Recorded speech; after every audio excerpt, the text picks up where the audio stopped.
All in Sports Network. We love sports. It is Thursday, April 17th, right here on your Daily Fix for all things Texas Longhorns, brought to you by Rogue Sports Network. This is All in Horns. I'm Tanner Carlson. That is Jake Jimerson. And today's episode, we are going to be previewing the Texas-Auburn series. We're going to break down the SEC baseball and softball standings. We'll also give a breakdown or a little bit of a preview, if you will, of the Texas softball series taking on LSU this weekend, as they got a midweek game bye, if you want to call it that. They'll go straight from the Tennessee series straight into the LSU series. LSU, a top 10 team in their own right. Texas, a number 2. Are they officially ranked number 2 right now, Jake, softball? Yeah, I believe so. I'll pull it up. They're a top 3 team in the country. After dropping the series against Tennessee a week ago, they will be taking on LSU starting today. Both these games got pushed up a day because of the Easter weekend, and so we are going to be, as they are number 3 in the country, we will be previewing those 2 series coming up, starting with Texas and Auburn. Jake, Auburn, number 8 in the country, number 6 in the SEC. They're a middle of the road, kind of average SEC team, but they're a top 10 team in the entire country. That's just how this conference works. Texas maintaining that number 1 spot, obviously sitting atop the SEC standings as well. And this is a big series for Texas, Jake, because following this series, Texas will then go on to play Texas State, then Texas A&M, and then you've got a series following the Texas A&M series, who, yes, Texas A&M record-wise isn't looking great. Playing-wise, they've been playing much better. But then you've got the number 2 team in the SEC in Arkansas. So this is a big one for Texas, really throughout the rest of the regular season. Big series coming up for this baseball program. Yeah, I mean, you're looking ahead, but you're getting A&M at the worst possible time to get A&M when they're going to be desperate and they're playing by far their best baseball of the season. For sure. But yeah, this Auburn team, this is a big test. And, Texas has been, I would say, very fortunate in their schedule in baseball of getting these series at home. And they've done a really good job of taking advantage of that. But you're getting a piping hot Auburn team coming in. And it's going to be Texas's job to find a way to win the series, just because when you get these series at home and you have some very tough series upcoming, you want to avoid that kind of late season skid, even though the skid would be losing to really, really good baseball teams.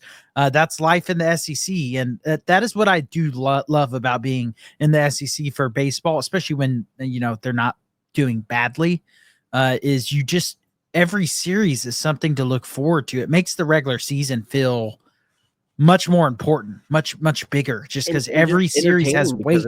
It's really good baseball. You get to even watch. Kentucky would be one of the better teams in the Big 12 in baseball.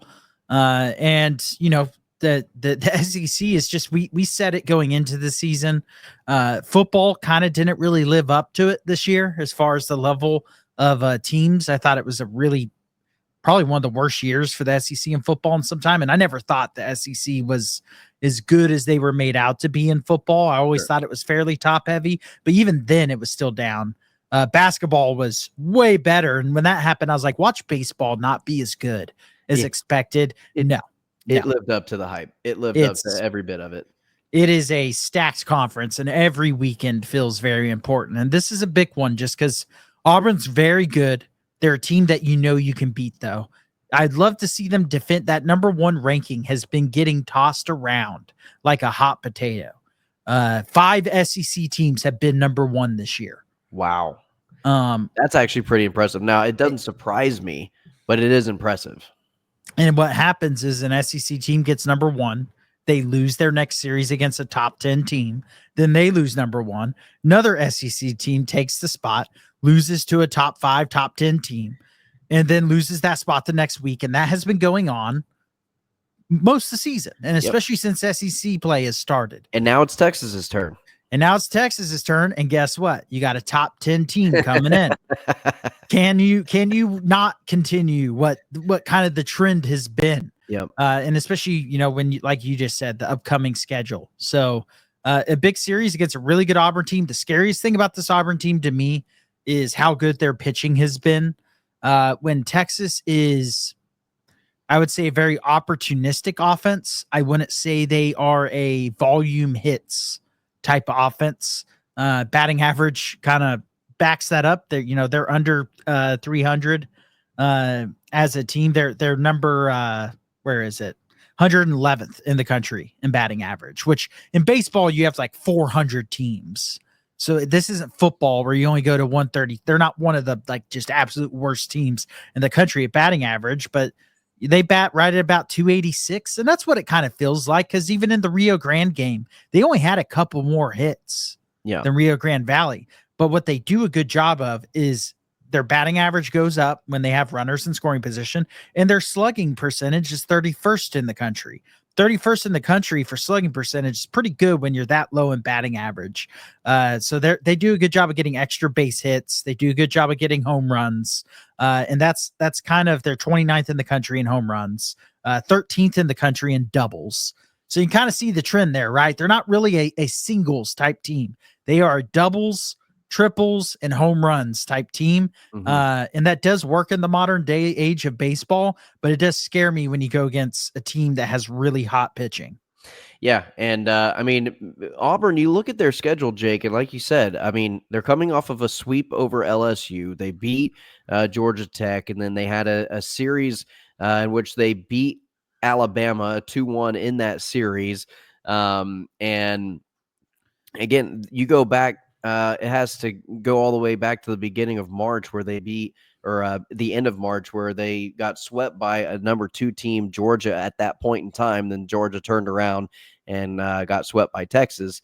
But you really look at their schedule. I mean, they won their series against Kentucky. They beat was then ranked number 13 Vanderbilt team, who is still kind of middle of the pack. They're probably not as good as Vanderbilt has been in the past or in recent memory. But again, their schedule's nothing to kind of laugh at. This will be their biggest test of the season, aside from that Georgia series in Texas. But coming off of a sweep against LSU, this team is feeling about as confident as they have been all season long. Yeah, you're catching them at probably the worst point of the season you could catch them, just with how they've been playing in terms of how they've been playing. But also we mentioned it in yesterday's episode. I don't think I want to play a team who's also lost 5 games in a row either, because then they're probably due for a win, especially when they're as talented as an Auburn team. Yeah, that is that. I mean, it's a double-edged sword. You're either going to catch them piping hot, or you're going to catch them not as good. Texas caught Georgia when they were piping hot, and then all of a sudden the bats kind of went dead for them that weekend. Part of that being, Texas is, and this is for me when I was looking up stats earlier today, the most shocking stat I could have never in a million. If you would have told me this at the start of the year, I would have bet every last dollar and asset I have that you would have been wrong, which is Texas is number 2 in the country in ERA, which after last year, where I think they were 300th after the David Pierce era in general. Yeah, it especially the latter half. I mean, when they were going to the World Series under him, they had good pitching. But the bullpen was always a little shaky. But those last like couple years of the David Pierce era, they were one of the worst pitching teams in baseball, especially the starting pitching was pretty good, but then the bullpen would be a disaster. I mean, and this year Texas would either be up a run or they'd be trailing by a run. And then all of a sudden Texas is down by 4 or 5 runs. And you're like, what just happened? It would be to the point where if Texas had like a 6-run lead, you'd be like, I don't know if this is enough. If they were playing like a decent team. No, you're right. And that was in the Big 12. And now this year, I continue to, I still think that way sometimes, and then it just doesn't happen. And they've given up some runs here or there, but that's going to happen. But the pitching has been, I mean, second best in the country as a full squad, and that is the Max Wiener effect. We've talked about it a lot. There's a lot of Max Wienering going on this podcast, and I'm a big Max Wiener fan. I might be the president of his fan club or co-president. One might say you are the biggest Wiener fan. Huge Wiener fan. I can't deny that. You like a big wiener. Max Wiener. Max Wiener. Sorry. Okay, we're getting carried away there with you like maximum maximum. wiener. It's like Deadpool, maximum effort, but maximum wiener. Yeah, you like maximum wiener. I get Yes. it. Yeah, exactly. That's why I don't like you very much. But yeah, it and everyone has now turned off the podcast and we can end it here. If you're listening to this at work, we apologize for the conversation. Yeah, please turn. Too late now, but you can now turn the volume back up. I'm trying to give the sign of you can turn the volume back up now. After you, but it truly is incredible what he's done. Yeah, the turnaround in 1 year of the pitching in particular is one of the most miraculous turnarounds I've ever seen of any Texas program ever. Well, and that's just, again, I know we go over it time and time again, but it's the Schloss effect. This coaching staff has done a tremendous job with getting the talent, and to turn this talent around in the amount of time that they did. They were talking about it on the Rio Grande Valley broadcast of the not only just the turnaround, but the timetable it took to get your head coach signed, his coaching staff in place, and then hitting the transfer portal, and then practice starting up. You had like half a month. you had like a 2-week, 3-week period to get all of that done. And we've seen the progress that we've seen from this Texas team in a year in which they're in the hardest baseball conference in the country. They're the number 1 team in the country. And just a year ago, we didn't know what the future of this program looked like whatsoever. And so it goes to show the tremendous work that the coaching staff has done, and Chris Del Conte, the AD, has brought in the right people to fill in the right job. And so a lot of it also comes down to matchups, how your teams, and I think that's what's very interesting about the SEC is every conference kind of has an identity. I feel like the SEC has just a salad bowl of different style teams, whether it's hitting, whether it's slugging, whether it's pitching, whether it's fielding, whatever strengths. It feels like every team kind of has their own strength that makes them match up good against another team. Texas, fortunately enough, has kind of had this well-rounded approach where they're kind of good at everything, maybe not great at one particular thing, but they're just really good at just about everything. And I think that's kind of what has helped them within the SEC standings. And that's where these matchups come into place, where you're number 1 team, and then all of a sudden you're getting swept the next weekend, and then that team is the number 1 team, and then they're losing a series the next weekend. And it's been this repeating cycle of bad matchups within the conference, which has made the conference extremely interesting. Yeah, I mean, if Texas had a identity, it'd probably actually be the pitching. Which is wild to say out loud. And then kind of that slugging percentage type, the extra base hits, the home runs, that's kind of been their offensive identity, but they still aren't a bad hitting team, and they're really good at hitting whenever the opportunities come. In inning for them typically feels like it's 3 outs, no one on, no one got on, or if someone gets on, they're scoring. They do a pretty good job of not leaving guys stranded, which was a big issue under Pierce, especially last year. They left 3 runners on every inning, it felt like, which is the max you can do. Comes. And so, man, you just had to get another one in. I throw them out when that was a softball. I had to knock that one out of the park.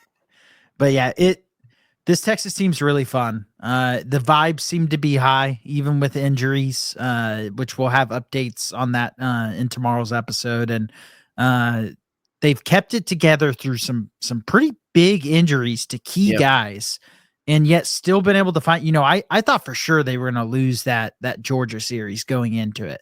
You just lost Max Bailu. Adrian Rodriguez was out. You're missing all these guys, and then you just go out and sweep them. Yeah. That was the moment of full buy-in for me. Yeah. Well, and then Galvan was banged up, Yeah. And that was another stretch of time that Texas kind of had to overcome that adversity. I did like what we saw from the pitching staff against Rio Grande Valley. Was able to watch the majority of that game, pretty much all of it, but kept the guys fresh. I don't think wasted anybody's arm. Kept a fluid rotation of guys within the bullpen, and you were able to keep those guys available when you need them on a short week's worth of rest too. You're pushing this series up a day. They're going to have one less day to kind of rest those arms. And so I'll be curious to see who's getting the start. I'm assuming it's going to be your regular guys out there, but I'll be curious if they want to throw in a little bit of a curveball in terms of the starting lineup.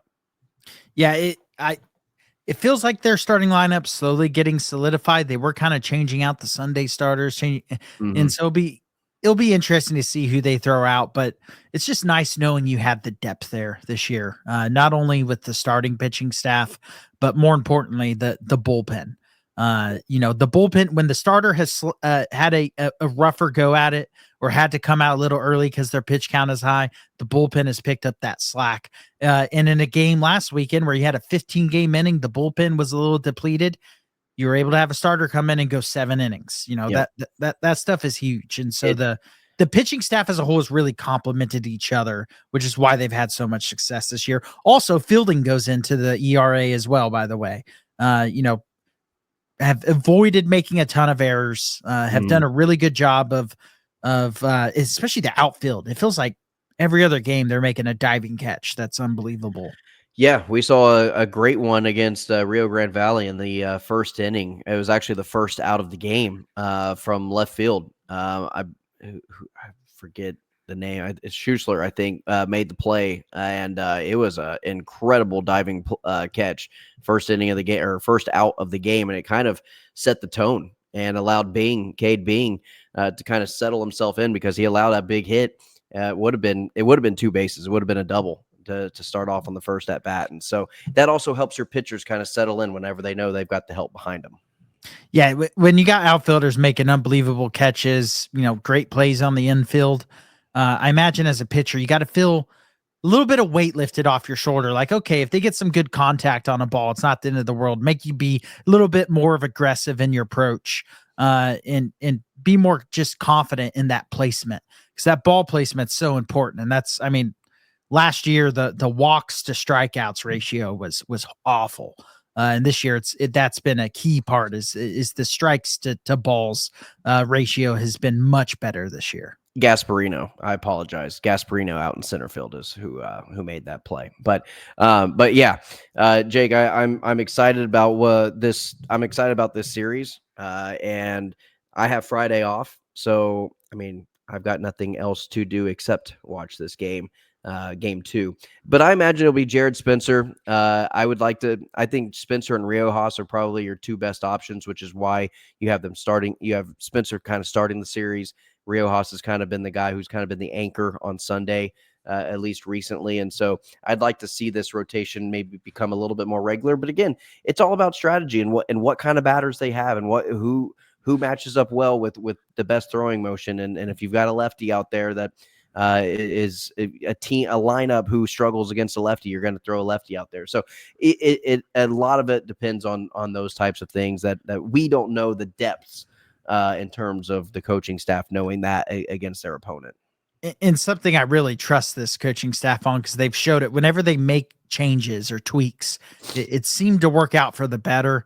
And then also one thing I have noticed, and I feel like I'm learning more baseball every weekend as I watch more and more and try to learn more as well, is they have a really good finger on the pulse of when is the right time to pull a pitcher.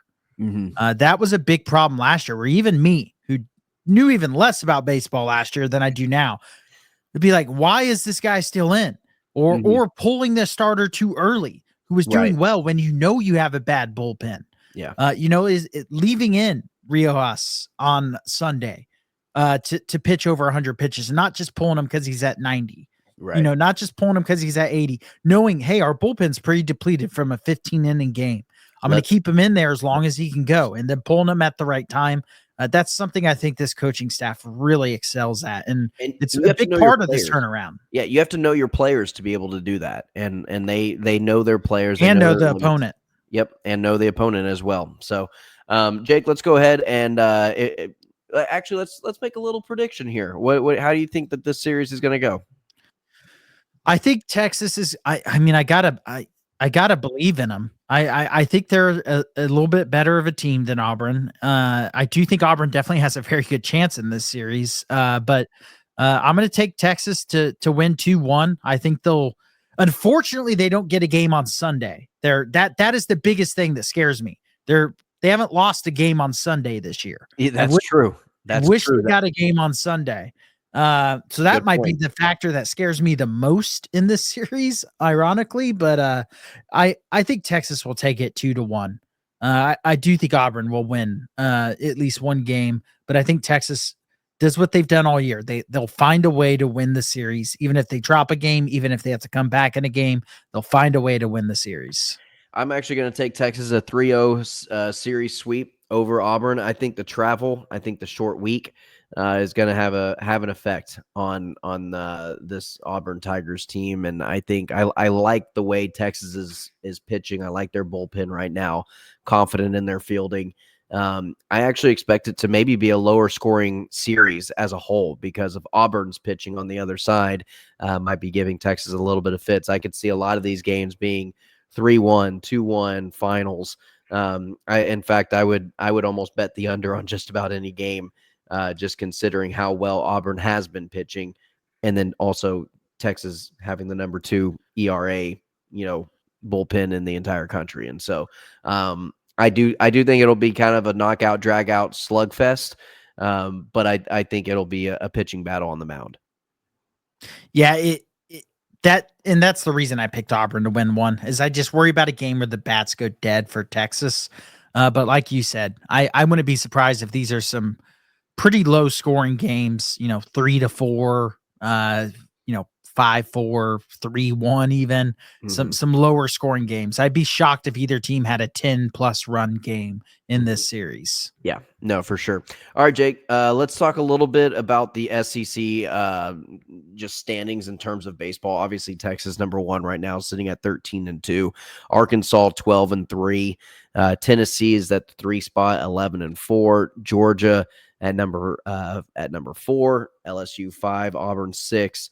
Then Ole Miss, Alabama, Vanderbilt. Then you get Oklahoma, who's below 500. The first team to be below 500 comes after Alabama or after Vanderbilt, 7, 8, 9, who is sitting number 9 in the conference.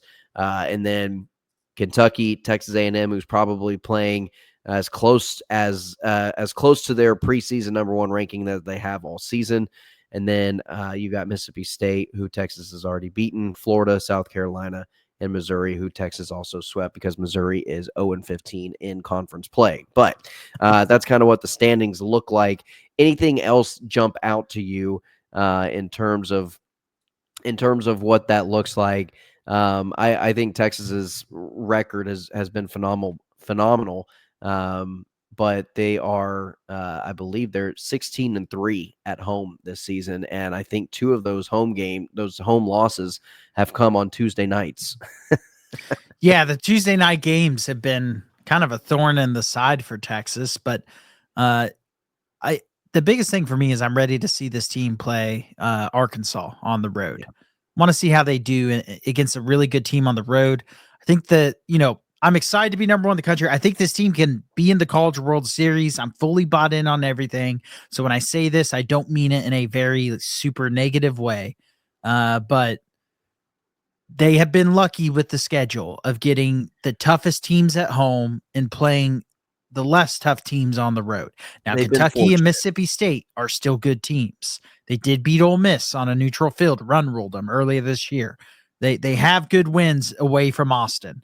But they've been fortunate to get LSU and Georgia at home and now Auburn at home. I'll be very excited to see that Arkansas series because that's really their marquee matchup on the road. You get A&M at home. And so, yeah, that Arkansas series is really the one I have circled right now of maybe answering whether this team can win a national title or not. Whether my hopes can aim that high for this season. Yeah, no, I'm with you, Jake. Should be interesting and definitely excited to kind of see. But yeah, I wanted to kind of give everybody a quick breakdown of kind of where these teams are sitting currently, with just a little About a month left into the regular season. All right, Jake, softball. Let's go ahead, jump into it real quickly before we run out of time. We've got about a little over 5 minutes remaining. Texas will take on LSU at home. This seems like a very important series after dropping the Tennessee series 2-1. Now you're taking a top 10 team in LSU on in a 3-game series. And then following that LSU series, you've got Oklahoma. So this is a must-win series for Texas. No ifs, ands, or buts about it. I mean, you've got to come away with a minimum of 2 wins against LSU this weekend. Yeah, for the goals that Texas has this season, it is a must win. For the expectations that the softball program has set for themselves, albeit this is a must win because you drop that tennis, and I really wanted them to win, but and obviously I wanted them, but I just mean from what I expected this team, I really expected them to win both the Tennessee and the LSU series. Now that said, Tennessee is really good this year. They're number 1 in ERA in the country. And Texas just did not hit the softball well in that series, scoring 1 run 2 times in that series and only scored 3 in the game they won, I believe. And so now you have, and Tennessee also beat OU as well. OU did just drop another series to Alabama. And so that tells you how tough the SEC is in softball, by the way. The fact that OU, granted, maybe not as good as these last couple of years teams have been, but they're dropping multiple series. I mean, they're sitting 3rd in the SEC standings, and it's Texas A&M, Texas, Oklahoma. So talk about your 3 biggest rivals within those groups sitting at the top 3 in the softball standings. May not see Texas and Texas A&M play in softball unless they meet in the tournament. It would have to be in the SEC tournament, which I hope happens because it kind of a shame that wasn't on. I'm shocked that was not on the schedule. Since they brought it back in every other. It's kind of a crime that it wasn't. Yeah, and especially A&M softball has been terrific this year. They are deserving number 1 team right now. But this LSU team is good. And they're number 18 in the country in ERA, so they're not getting much of a break as far as really good pitching goes. But this is the series where I want to see the bats come alive. That's gonna, I trust Texas with their defense, with their pitching, but I want to see the offense come alive because they're capable of it. They're number 2 in the country in batting average, which shocked me. A 370 batting average, which is really good. They also weren't even that bad. I think the slugging was in the 20s or 30s or something like that. Their slugging percentage was not that bad. So they're very capable of getting a lot of hits, hitting the ball and getting extra bases, getting home runs. They haven't done it in the last couple weeks, and they're running out of time for the bats to get hot because postseason is right around the corner for softball. Yeah, sorry, I was looking at Texas A&M Texas baseball tickets, and they are extremely affordable, and I think I might pull the trigger on that. So anyway, sorry, I was just trying to see what our weekends look like. But yeah, no, Jake, I am with you though. I think this has to be a must-win series for softball, but also at the same time, I mean, they've been hitting the ball pretty well. I mean, they're a top 20, 25 team in the country when it comes to hitting the ball, making contact, getting on base. In that Tennessee series, it just felt like they left runners stranded out there in scoring position, whether it be on second or third. And so finalizing that and not putting yourself in, a lot of double plays were made by Tennessee. Their infielding was really, really good. And I think that has a lot to do with their number 1 ERA is that the hits that the pitchers are allowing are within the infield. I mean, they're not out and outfield. They're not getting doubles or anything like that. They're not allowing any of those sorts of things. It's all kind of within that very confined space of second and first base where they're forcing a lot of double plays. And Texas softball just kind of got stuck in that. So I'm hoping this LSU series, Texas can kind of find themselves on base a little bit more. Hopefully they can find contact with the ball with their bats and just get on base and get more scoring opportunities is what I want to see. I want to see that improvement from the coaching staff and from the players. But Jake, you want to go ahead and give a prediction on this LSU series? Yeah, I actually feel pretty confident. I think they're going to respond well to their first series loss in the SEC, and I'm going to go and take them to sweep. I think they sweep LSU 3-0. Probably I'm going to go with 2 games that are really close, and then maybe the middle game where Texas kind of runs away with it, not a run roll or anything like that, but wins it handedly. I think they find their stride again this weekend and get a big win at home, especially when OU's right around the corner. Oklahoma State in between those, by the way, who's also a good program. So you got a bunch of tough ranked games, 4 of which are on the road, and you got these 3 at home. Got to feel like you got to win all 3 of these at home. No, yeah, for sure, without a doubt. And Jake, I'm going to go ahead and give the same prediction. I'm going to say a series sweep for softball against LSU. They desperately need it. I think these again, they were just ranked number 1 in the country, and they lost their first series of the season. I don't see them going and just completely laying another egg in back-to-back series. They also got a little bit of rest prior to. So yeah, I'm going to say. I think Thursday's game I think is going to be probably I don't know, say 7-4, and then I think Friday's game you're probably going to get a little bit more of a blowout, kind of like you said. I'll go ahead and say like a 8-4, and then LSU Saturday game I'll say 3-2, a lower scoring game, kind of towards the end of bottom of your bullpen there. So, all right, well, that's going to do it, Jake. Anything else you want to add before we sign off for the final time this week? And we'll see everybody on Monday for reactions to these 2 series, as we will break down the Texas Auburn series in baseball, as well as the Texas LSU series in softball on Monday afternoon. Anything else, Jake? Just hopefully we have a great Easter weekend, great weekend of sports. And Texas is able to win a couple big series. Absolutely. All right. Well, that is going to do it, Jake. For Jake Jimerson, I'm Tanner Carlson. This has been your daily fix for all things Texas Longhorns right here on All In Horns, brought to you by Rogue Sports Network. And as always, ladies and gentlemen, hook 'em. All in Sports Network. We love sports.